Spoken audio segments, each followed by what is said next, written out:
आजमगढ़ जिले के मुबारकपुर से समाजवादी पार्टी के विधायक अखिलेश यादव ने विधानसभा सत्र के दौरान स्वास्थ्य सेवाओं और सड़कों की बदहाली का मुद्दा उठाते हुए सरकार पर जमकर हमला बोला। उन्होंने कहा कि one district one medical college योजना के तहत सिर्फ इमारत खड़ी कर देने से मेडिकल कॉलेज नहीं कहलाता, बल्कि उसके संचालन के लिए विशेषज्ञ डॉक्टर और आधुनिक सुविधाएं होना जरूरी है। विधायक ने आरोप लगाया कि आजमगढ़ मेडिकल कॉलेज में ना तो न्यूरोलॉजिस्ट है, ना ही यूरोलॉजिस्ट है और ना ही नेफ्रोलॉजिस्ट है और ना ही कार्डियक का कोई सर्जन ही मौजूद है। यहाँ तक कि जटिल ऑपरेशन करने वाले पर्याप्त डॉक्टर भी मौजूद नहीं है। उन्होंने कहा कि मरीजों को सिर्फ नाम का मेडिकल कॉलेज नहीं बल्कि इलाज की पूरी सुविधा चाहिए। स्वास्थ्य सेवाओं के बाद विधायक ने अपने विधानसभा क्षेत्र मुबारकपुर की सड़कों का मुद्दा भी जोर शोर से उठाया। उन्होंने कहा कि शहरों और बाजारों को जोड़ने वाली कई सड़कें गड्ढों में तब्दील हो चुकी हैं। विशेष रूप से सलाहपुर से जाने वाली सड़क का जिक्र करते हुए उन्होंने बताया कि वे इस मामले को लगातार उठाते आ रहे हैं, लेकिन अब तक ना तो नवीनीकरण हुआ और ना ही मरम्मत का काम शुरू हुआ। अखिलेश यादव ने सरकार के 2047 के विजन पर भी सवाल खड़े करते हुए कहा कि 2017 और 2022 के चुनाव में करोड़ों युवाओं को नौकरी, किसानों को लाभ और काला धन वापस लाने के वायदे किए गए थे, लेकिन आज तक जनता को कोई ठोस परिणाम नहीं मिला। उन्होंने चेतावनी देते हुए कहा कि 2027 में जनता सबक सिखाने का काम करेगी। विधायक ने सरकार से मांग किया कि स्वास्थ्य सेवाओं और सड़क निर्माण को प्राथमिकता देते हुए जल्द ठोस कार्रवाई की जाए ताकि आम जनता को राहत मिल सके। रूप से अपने क्षेत्र की दो चीजों के बारे में चर्चा करना चाहूंगा।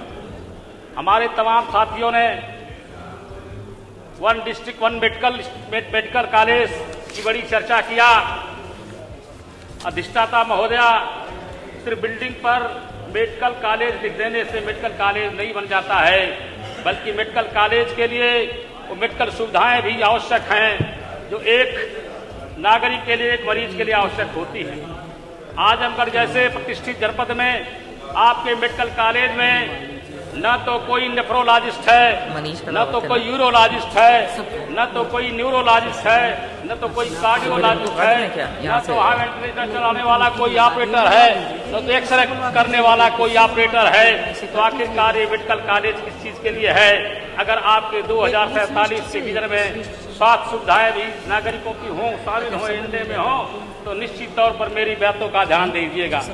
हमारे तमाम साथियों ने चर्चा करते हुए कहा कि उनके क्षेत्रों में सड़कें चमक रही हैं, लेकिन मुझे जो जानकारी है, मैं अपने क्षेत्रों से निकल करके जब जाता हूं तो पूरे उत्तर प्रदेश ही नहीं, पूरे हर जगह की यही हालत है कि लगभग ग्रामीण क्षेत्रों से शहरों और बाजारों को जोड़ने वाली 60% सड़कें गड्ढों में तब्दील हो चुकी हैं। मेरे क्षेत्र की एक सड़क है मुबारकपुर से सलाहपुर जाने वाली, जिसको लगातार 22 ट्रस्ट के माध्यम से मैं लगातार आपके संज्ञान में लाने का प्रयास करता हूं, लेकिन आज तक उस पर न तो नवीनीकरण का काम हो पाया है, न तो विशेष मरम्मत का काम हो पाया है।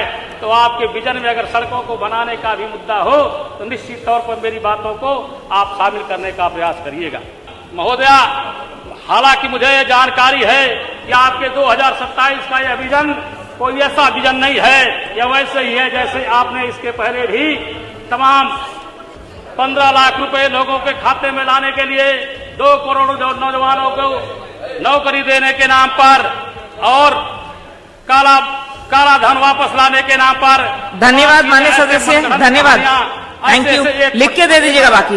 माननीय मनीषा अनुरागी जी, उसी तरह से 2027 का आपका यह विजन भी जनता की आंखों में धूल झोंकने वाला विजन है। लेकिन मैं आपसे कह रहा हूं यहाँ निश्चित खड़े होकर के कि आने वाली उत्तर प्रदेश की जनता माननीय नाहिद जी वाली नहीं।